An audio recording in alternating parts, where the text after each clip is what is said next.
La médaille militaire pour Abdulaziz Nikéma, le cycliste maillot jaune du dernier tour cycliste international du Faso, a reçu sa médaille des mains du président du Faso, Blaise Compaoré.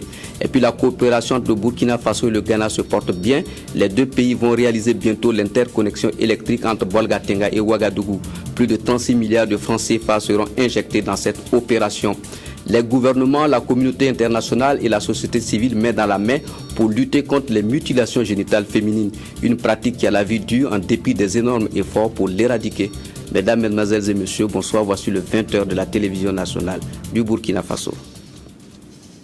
Le président du Faso a honoré aujourd'hui Abdulaziz Nikéma, le vainqueur du dernier tour cycliste international du Faso, a été décoré de la médaille militaire. La cérémonie a eu lieu en présence des hautes autorités militaires, en présence également de Sié Sylvestre Da, notre reporter.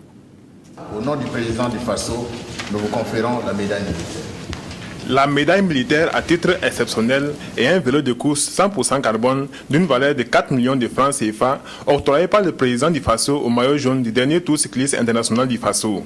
La série de récompenses continue pour Abdulaziz Nikéma, lui qui vient également d'être nommé au grade de caporal des forces armées burkinabè en récompense de ses efforts, de son sens élevé du devoir accompli et de ses performances. Lors du dernier tour du Faso, vous avez bien vu que le caporal Aziz Nikéma a eu le maillot jaune, a conservé le maillot jaune. Et bien sûr, comme c'est un militaire, et il est venu présenter au chef suprême des armées. Et c'est en cela que le président du Faso a bien voulu lui donner un vélo de course dernier cri afin qu'il puisse continuer et vraiment redorer le blason du cyclisme national. Je voudrais remercier à son Excellence, Monsieur le Président du Faso, d'avoir cette occasion d'avoir des médailles sur les poches. Ce n'est pas facile d'avoir cela. Donc je leur dis merci. Et merci à tous les hiérarchies militaires qui m'ont poussé à être jusqu'à ce moment, avec mes équipiers qui m'ont amené jusqu'à avoir ce niveau. Donc je suis très satisfait. À 23 ans et après 4 années de carrière dans le cyclisme, le palmarès de ce sociétaire de l'Union sportive des forces armées est éloquent et 2013 aura été l'année de sa consécration avec une dizaine de prix remportés en Afrique et de par le monde. Parmi ces prix, on peut citer le maillot jaune du 3e tour de la CEDEAO, vainqueur du Grand Prix du 53e anniversaire de l'indépendance à Dori, vainqueur des sprints des montagnes à Belfort en France, maillot jaune du Tour du Faso 2013. Cet acte interpelle tous les autres sportifs du Burkina Faso. C'est vrai qu'aujourd'hui, c'est l'USFA, l'Union des forces armées sportives à travers Abdulaziz Nikéma qui a gagné, mais je pense que les autres sportifs à travers ce que nous avons vécu aujourd'hui doivent effectivement travailler pour bénéficier. Ce qui veut dire que le premier responsable de ce pays est très attentif à ce que les sportifs font pour la défense des couleurs de notre pays. Cette cérémonie qui traduit la volonté de la haute hiérarchie militaire et du chef suprême des forces armées de célébrer l'excellence du jeune soldat Nikéma a servi également de cadre pour remettre un kit d'équipement sportif au président du Faso, un don du comité exécutif de l'USFA. Audience du président du Faso, toujours Blaise Compaoré a reçu le sous-ministre canadien chargé du développement international. Les relations entre le Canada et le Burkina Faso durent depuis 1962 ont toujours été excellentes. Le ministre canadien au micro de Sié Sylvestre Da. On a parlé de notre programme de développement de façon générale, de ce que l'on fait maintenant et des pistes possibles dans le futur. On fait beaucoup de travail dans le domaine de santé et surtout de l'éducation. Et je crois que ce sont deux domaines dans lesquels nous allons continuer à travailler. Quand je dis surtout l'éducation, parce que c'est une priorité tellement importante pour le Burkina et dans laquelle nous pensons qu'on a quand même une certaine expertise à partager et à travailler en partenariat avec le Burkina Faso. Le président, c'est clair qu'il comprend bien le Canada et les activités de développement et de partenariat que le Canada poursuit dans ce pays, ainsi que les activités des compagnies, surtout les compagnies minières canadiennes qui sont au Burkina Faso depuis quand même quelques années. De son côté, le Premier ministre bénin Luc Adolphe Thiaw, chez Monseigneur Philippe Ouedraogo, promu cardinal par le pape François. Le Premier ministre est allé présenter les félicitations du président du Faso au futur cardinal et au-delà de sa personne, l'Église catholique pour son rôle social dans l'édification du Burkina Faso. Bénin Luc Adolphe Thiaw est au micro de Karim Patrick Namouano. Au nom du chef de l'État et au nom de tout le gouvernement, réitérer toutes nos félicitations donc à son éminence le cardinal Philippe Ouedraogo et lui rassurer du soutien du gouvernement dans ses charges pastorales. Nous savons que le rôle des communautés religieuses est important dans notre pays parce qu'elles participent à l'équilibre social, elles participent à l'épanouissement individuel. Et donc nous avons donc accueilli cette distinction avec beaucoup de joie et donc je tenais à venir lui témoigner cela de vive voix. Et bien naturellement, nous attendons qu'il revienne lorsqu'il sera sacré. Et je pense que nous allons nous associer à toute la communauté chrétienne pour donc manifester notre joie, fêter donc cet important événement qui arrive, comme vous l'avez bien souligné dans la presse, 15 ans après la disparition du cardinal Paul Zungrana. La montée des couleurs se poursuit dans les ministères et institutions de la République. Jeudi 6 février, c'était au tour du Premier ministère de sacrifier au rituel. Rituel d'ailleurs pratiqué depuis fort longtemps au Premier ministère. Bouma Ernest Nébier. Des couleurs nationales au Premier ministère ce jeudi 6 février 2014 à 7h. Tout le personnel est mobilisé. Contrer la cynique malice. C'est un acte patriotique et je pense que tous les Burkinabés doivent vraiment mettre l'accent sur les problèmes de la nation. C'est un acte qui dure environ 3 minutes et qui est plein de sens, selon le premier responsable du gouvernement. La montée de couleurs, c'est une affirmation de tous les citoyens burkinabés, quelle que soit leur appartenance politique, idéologique, religieuse, de croire à sa nation, de respecter sa nation et de se sentir solidaire. Nous le pratiquions déjà au Premier ministère depuis plusieurs années, parce que la pratique de la montée de couleurs, moi je viens de la trouver. Et aujourd'hui je suis heureux de constater que nous avons pu au niveau du gouvernement généraliser donc cette montée de couleurs pour, comme je l'ai dit, réaffirmer notre citoyenneté, réaffirmer notre patriotisme et réaffirmer également notre solidarité en tant que Burkinabé derrière le drapeau qui est notre symbole suprême. Le chef du gouvernement Luc Adolphe Thiaw se dit déjà satisfait de cette montée des couleurs qui est respectée dans les ministères après les mesures gouvernementales. Et son souhait est qu'après les institutions de l'État, cet acte patriotique puisse être suivi dans les écoles publiques et privées. Le réseau d'information et de communication pour l'eau, l'assainissement et l'hygiène récompense le Premier ministre pour avoir contribué à la construction d'ouvrages d'assainissement dans son village. Le réseau a également distingué d'autres personnalités. Fousseni Kindo. 3 personnalités eau, assainissement et hygiène 2013. Désormais, les personnes des ressources ou institutions qui se seraient distinguées par leurs efforts dans l'accès des plus pauvres aux services d'assainissement de base se verront attribuer les Piwacha ou trophées de l'eau, de l'assainissement et de l'hygiène au Burkina Faso.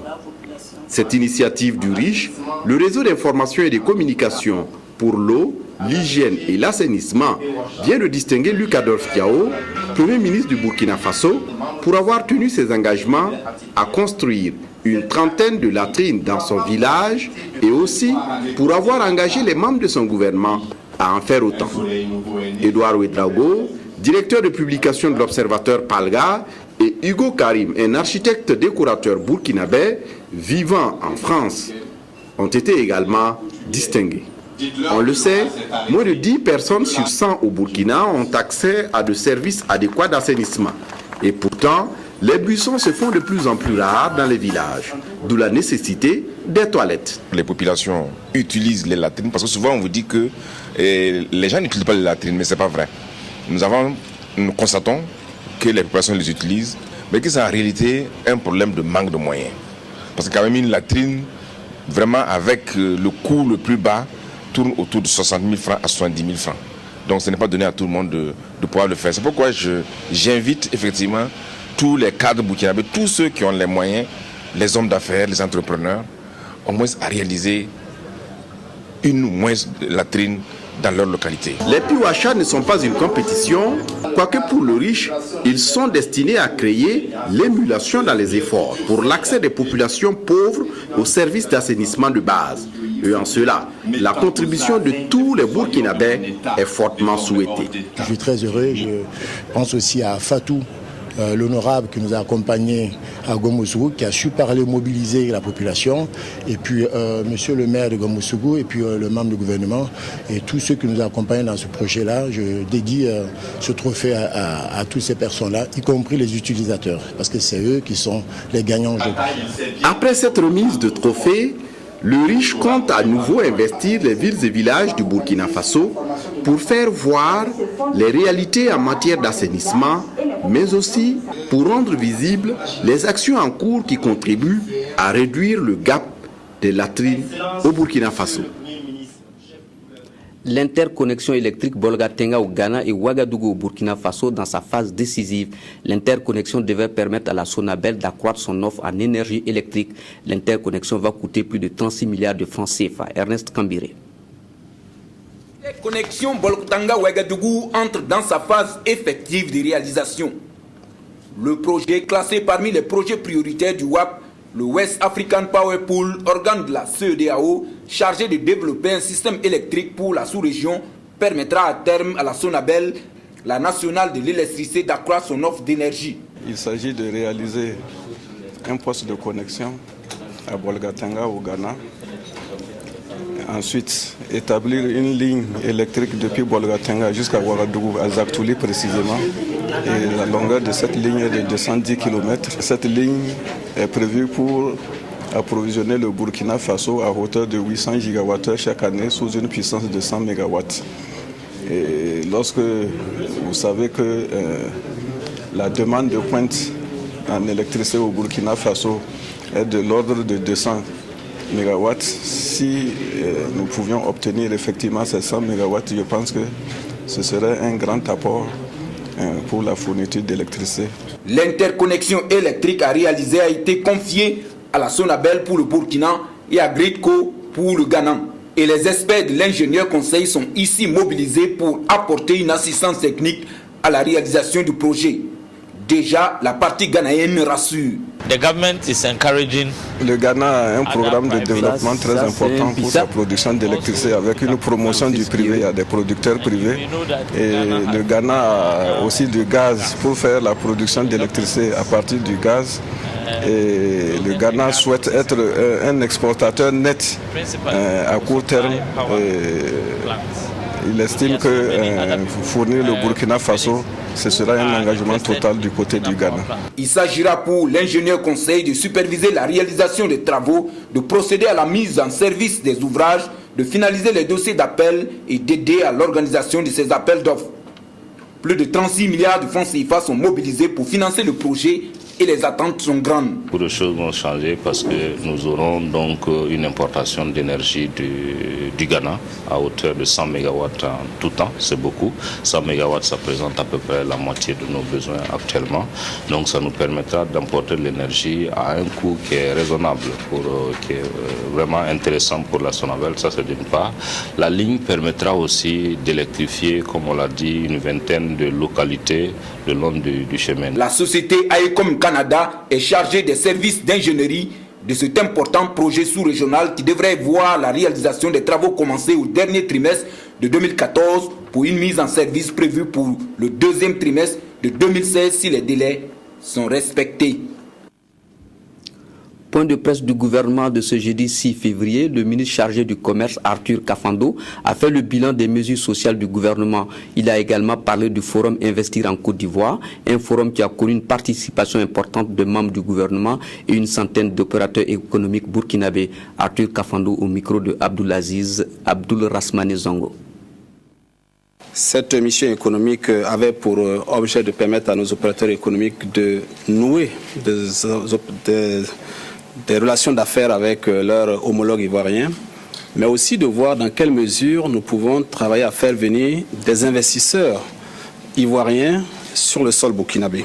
Donc nous pouvons dire que cette mission commerciale a été très fructueuse parce que nos opérateurs économiques nous ont rassurés avoir pu vraiment faire de bons contacts et nous avons pu aussi voir au niveau de l'espace d'exposition beaucoup de Burkinabés qui tenaient des stands, notamment Coris, Banque était là. Nous avons aussi vu certains dans l'agroalimentaire, l'agro-industrie qui étaient venus exposer leurs produits. Je peux dire que ça a été assez fructueux. Sur près de 12 368 commerçants contrôlés, nous avons constaté que près de 11 412 ne sont pas en règle. Donc, il faut que dans la stratégie, nous puissions procéder beaucoup plus à une sensibilisation, à ce que les opérateurs économiques, les commerçants s'approprient les textes du commerce et puissent être dans les dispositions pour respecter ces différents textes que nous édictons aujourd'hui. Sinon, les produits saisis ont fait l'objet en tout cas de destruction, d'autres ont fait l'objet d'amendes et de pénalités. Et nous allons poursuivre cette opération. Le ministre chargé du commerce a aussi fait le bilan 2013 de son département, la gestion des parkings et la mise en place d'abattoirs dans la périphérie de Ouagadougou. Le ministre Kafando au micro de Abdoul Rasmane Zongo. C'est l'aménagement des zones industrielles qui était d'abord le premier objectif qu'on nous avait assigné parce que beaucoup veulent réaliser leurs affaires, mais malheureusement, il n'y a pas d'espace. Vous savez que l'ancienne zone industrielle de Ouagadougou et de Bobo, ces anciennes zones sont saturées. Donc il y a eu un programme d'extension à Ouaga et à ce niveau, nous avons déjà pu installer les bornes parcellaires, nous avons pu aménager une trame d'accueil où nous allons déplacer les populations et nous allons procéder à l'attribution des parcelles aux investisseurs qui le désirent. À Bobo, nous n'avons pas ce problème. La zone, l'extension a été, vraiment le parcellage a été fait. Nous sommes en train d'aménager les voiries et les différents caniveaux, les routes pour pouvoir permettre aux opérateurs économiques qui vont s'installer de pouvoir être vraiment dans les conditions optimales de production dans cette zone industrielle. Dorénavant, la fixation du prix des parkings va relever du domaine réglementaire. Ça ne sera pas une libre fixation du prix. Donc le dossier sera renvoyé au à la commune de Ouagadougou parce que le ministère juge après analyse que ce sont des activités communales et il ne serait pas indiqué pour l'État central de réglementer ces activités. Ça va nous amener chaque fois à réglementer à Ouaga, à Bobo, à Tankodogo, à Fada. Donc non, nous laissons cette prérogative aux différents maires qui lèvent l'impôt local et qui ont les cahiers des charges. Enfin, je voudrais comme information aussi donner la réalisation d'abattoirs périphériques. Cette étude a été bouclée. Le dossier sera introduit en Conseil des ministres pour voir au moins 3 à 4 abattoirs ou même plus périphériques à mettre pour éviter l'abattage clandestin. De son côté, le ministre de la Communication, porte-parole du gouvernement,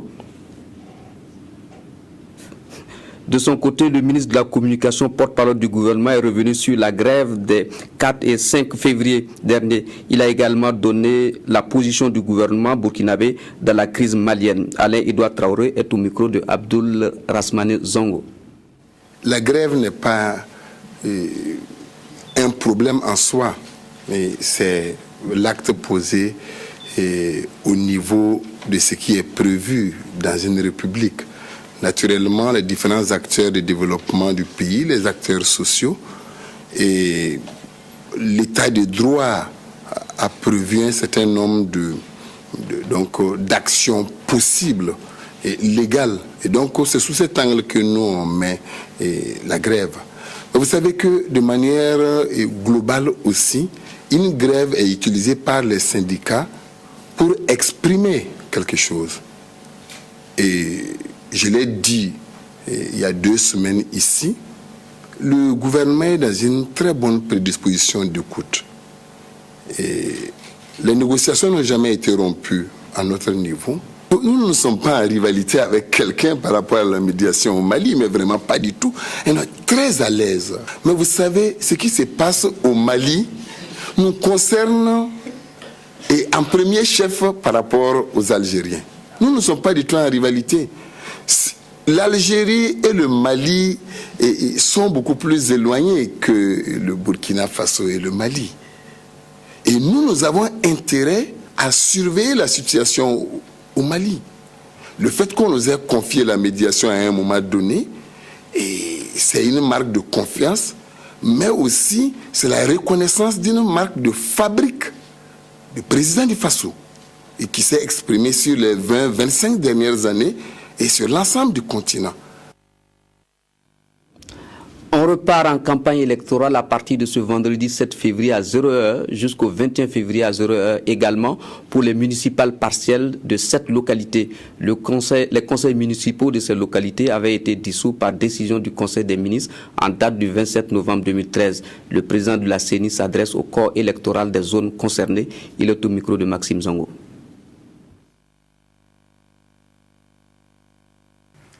La CENI, chargée de la mise en œuvre du code électoral, premier de ses instruments juridiques, joue sa partition pour réussir l'organisation de ces élections municipales partielles avec l'engagement et l'entière disponibilité qu'on lui connaît.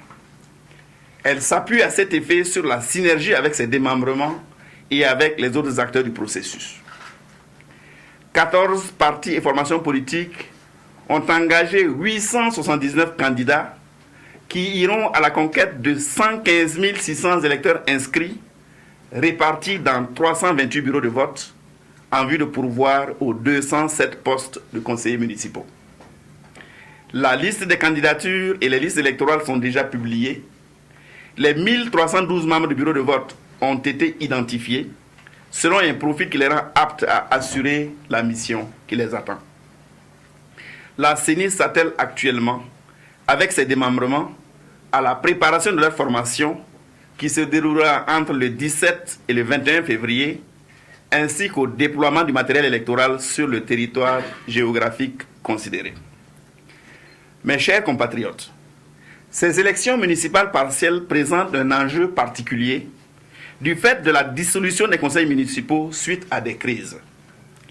Il revient donc à chaque acteur de faire preuve de pondération tout au long de la campagne électorale pour qu'ensemble, nous puissions tenir ces élections dans une atmosphère favorable à des élections libres et démocratiques.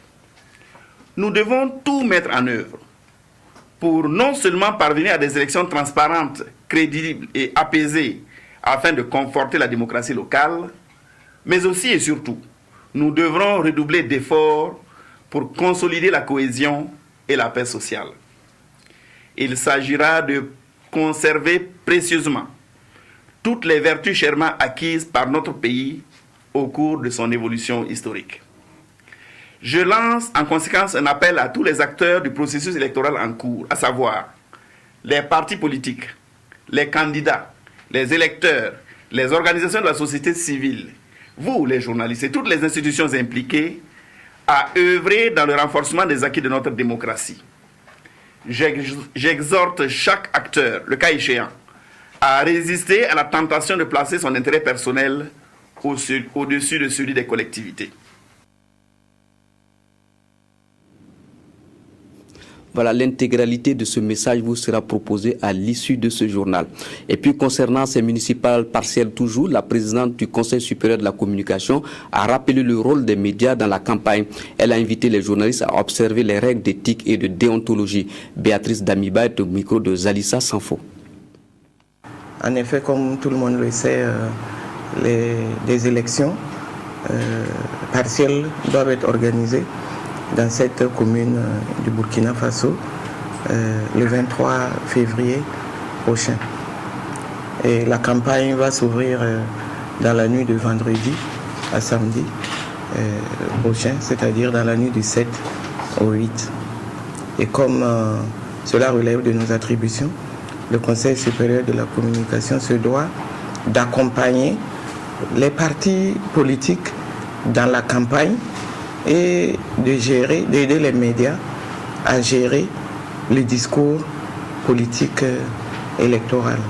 Nous mettons l'accent sur le pluralisme et l'équilibre et nous comptons sur le sens de leur devoir de la part donc, des hommes et des femmes des médias pour faire en sorte que tous les partis politiques qui prennent part à ces élections-là puissent avoir accès aussi bien aux médias publics qu'aux médias privés. En plus de la décision qui porte donc sur le pluralisme et l'équité, nous avons pris une recommandation pour appeler, comme à notre habitude, d'une part les médias et d'autre part les hommes politiques à la mesure, à éviter, à civiliser les débats et à mener une campagne apaisée afin que ces élections se passent vraiment de façon sereine.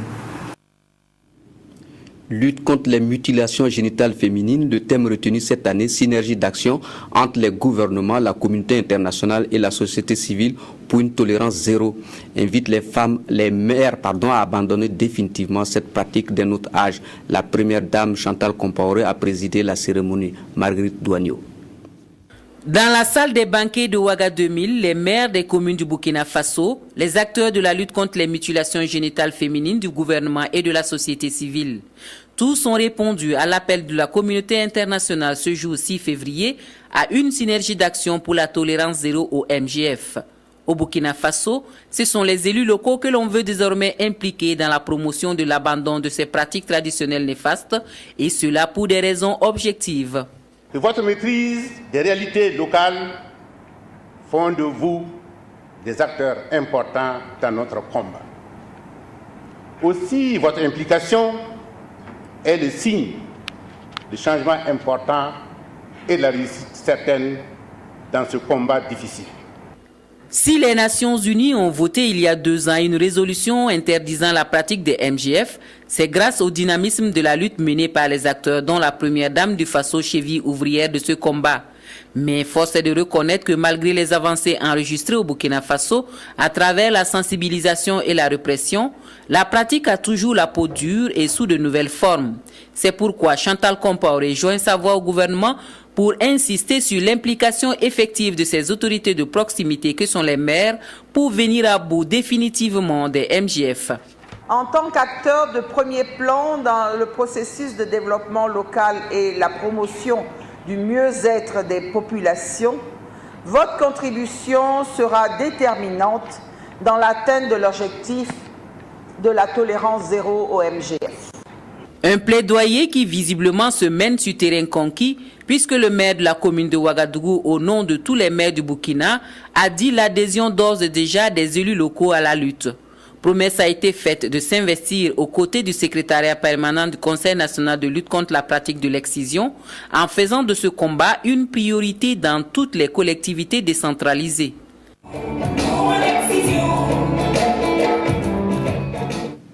La première dame était également présente hier soir pour célébrer les 40 ans de l'ONG JPAEGO, une ONG américaine qui accompagne le ministère de la Santé dans le domaine de la santé de la famille et de la lutte contre le paludisme, le VIH-Sida et le cancer du col de l'utérus. Reportage de Marguerite Douagneau. Un gâteau d'anniversaire avec 40 bougies pour JPAEGO.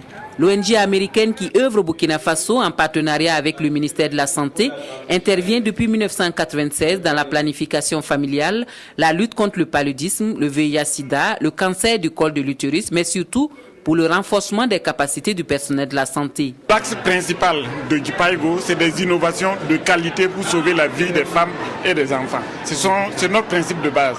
Donc tout ce qui peut conduire à améliorer le sort et qui a moindre coût pour que les gens aient accès facilement. Les interventions de JPAEGO au Burkina Faso ont pour but de contribuer à l'atteinte des objectifs du millénaire dans le domaine de la santé de la famille surtout.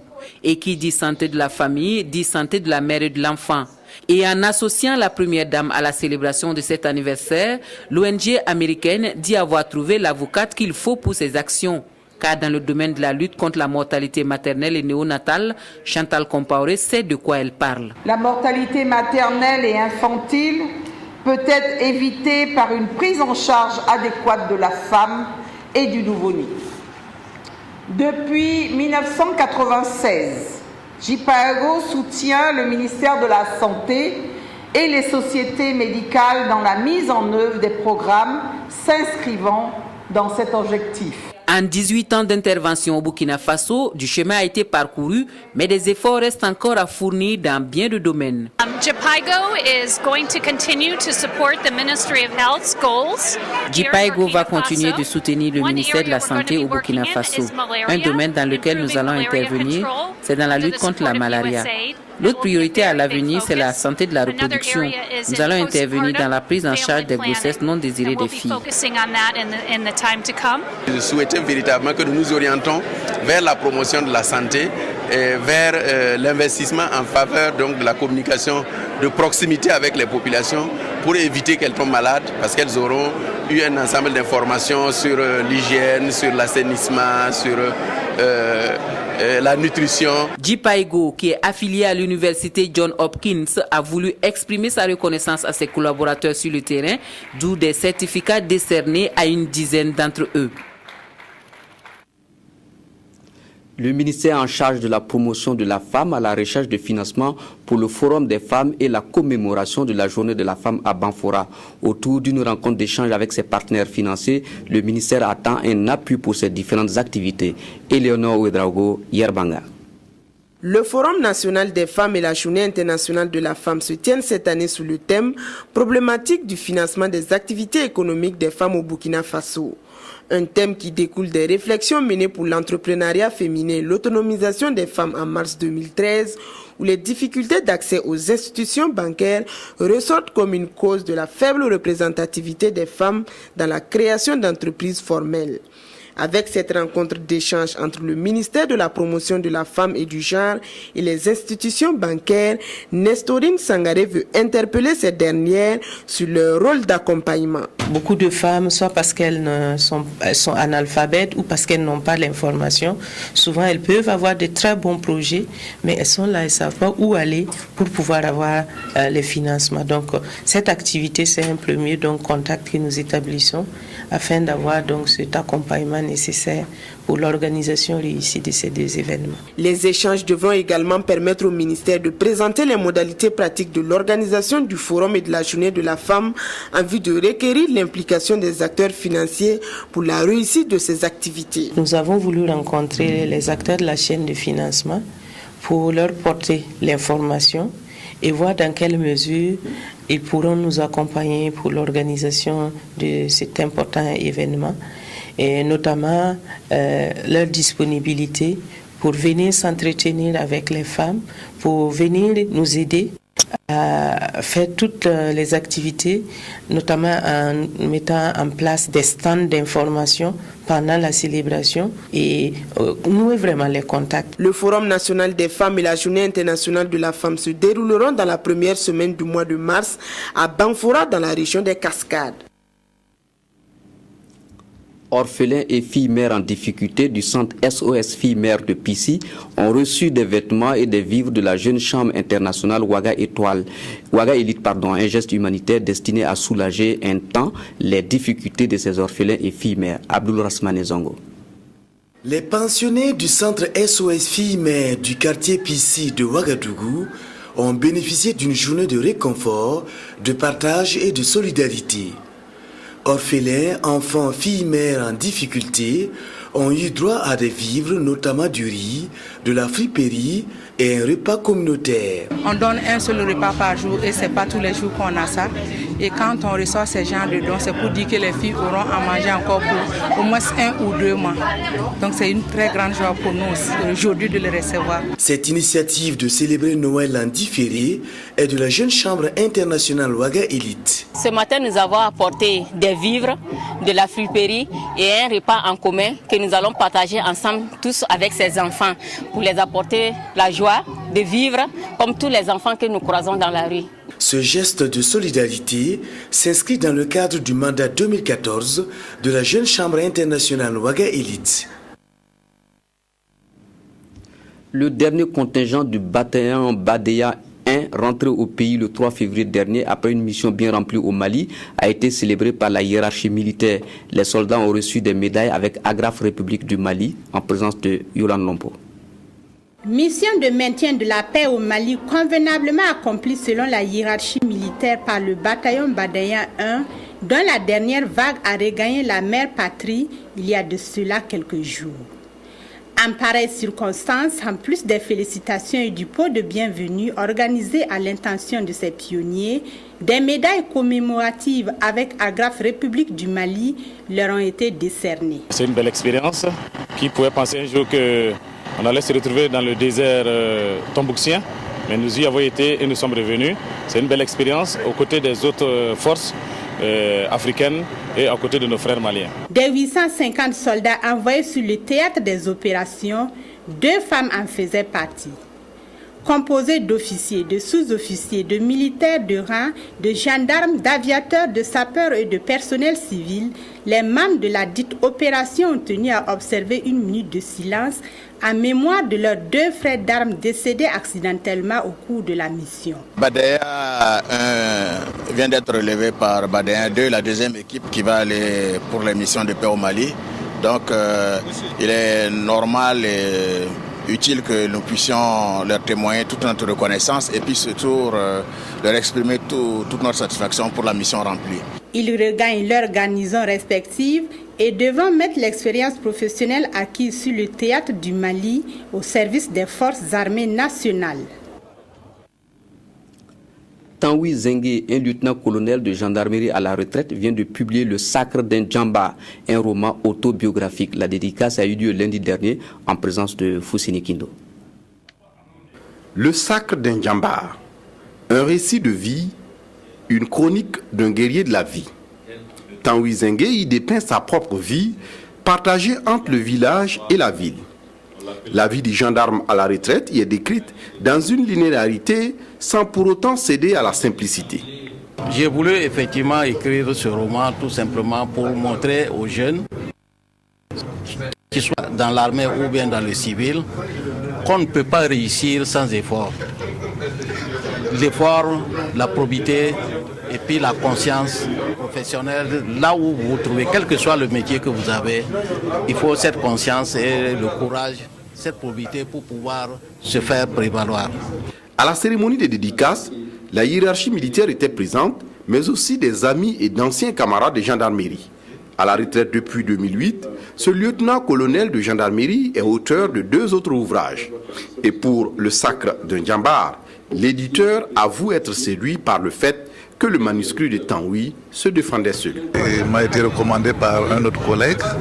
Et quand il est venu, il a tellement plaidé pour la sortie de son livre que j'ai été à un moment donné pris de sympathie pour lui. Et puis, et comme ça couronnait un peu toute sa carrière, vraiment j'ai trouvé que c'était bon que je m'implique pour que l'œuvre paraisse. Avec Le Sacre d'un Djambar, Tanwi Zengue apporte davantage un démenti sur le rôle des soldats dans la promotion intellectuelle et culturelle.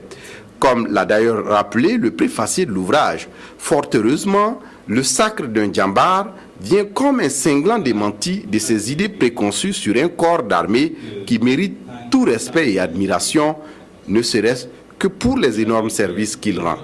Et c'est tout dire. Le Maouloud, qui célèbre la naissance du prophète Mohammed, paix et salut sur lui, a été célébré dans l'arrondissement numéro 3 de Ouagadougou la semaine dernière. Les fidèles musulmans ont revisité l'histoire du prophète et prié pour la paix au Burkina Faso. Issa Cyril Yelemou, Bouma Ernest Nebien. Mouloud, jour commémoratif de la naissance du prophète de l'islam.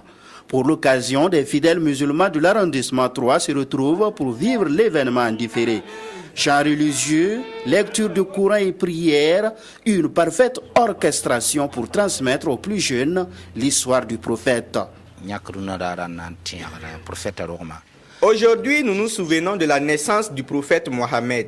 Prière et salut sur lui. Cela témoigne de l'amour que nous lui portons. Durant tout ce mois, nous pouvons commémorer la naissance du prophète et revivre son histoire. Au cours de la veillée, l'on a prié pour la paix au Burkina et dans le monde entier.